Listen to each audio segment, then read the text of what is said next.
आबांचा माझ्या निर्णयानुसार दोन्ही गाड्यांना सामना आहे। एक अँगल मध्ये ती गाडी दिसती, एक अँगल मध्ये ही गाडी दिसती, पण ह्या गाडीच्या वेळेस काय झालंय, पंच मध्ये आल्यामुळं तिथं फटकी पट्टी दिसना, पण त्या पंचाच्या डाव्या हाताला बैलाचं शिंग आहे आणि शिंगापासून एक पुढं तोंड आहे। 100% तिथे ती गाडी सामन्यात आहे। आणि जर नाशिक जिल्हा आता इथे उपस्थित आहे, नाशिक उत्तर महाराष्ट्र, तुम्हाला जर आमचे निर्णय पटत नसतील तर आज इथंच सांगा। तुम्हाला अखिल भारतीय बैलगाडी संघटनेचे निर्णय पटत नसतील आज इथंच सांगा। आजपासून आम्ही सांगतो अजिबात आम्ही इथून पुढचा निर्णय बी घेणार नाही, इकडे येणार बी नाही, पण उद्या आम्हाला निर्णय हायवेवर घ्यायला लागेल।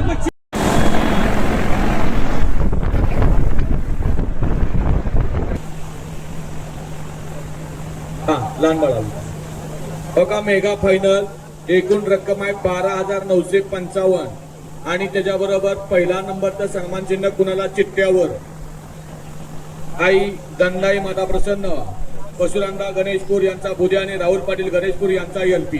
बाकीचे खालीच थांबा गडबड करू नका, लगेच वर येऊ नका। मेगा फायनलचे द्वितीय क्रमांक जगदंबा माता प्रसन्न स्वामी ग्रुप देशवंडी यांचा घरचा साथ सेमी फायनल 9ची विजेती गाडी। मेगा फायनलचे तृतीय क्रमांकाचे मानकरी आई गावदेव प्रसन्न रणवीर राहुलबाई पाटील अडवली कल्याण मथुर आणि लासलगावकरांचा लखन सेमी 1ची गाडी।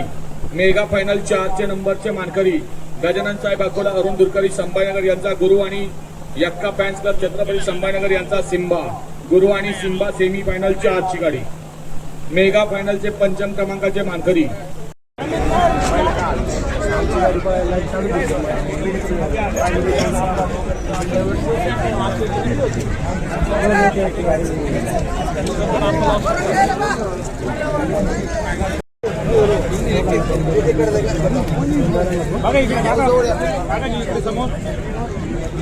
चला 2 नंबर जगदंबा माता प्रसन्न स्वामी ग्रुप देशवंडी यांचा घरचा असतात सेमी 9चे विजेते कोण आहे?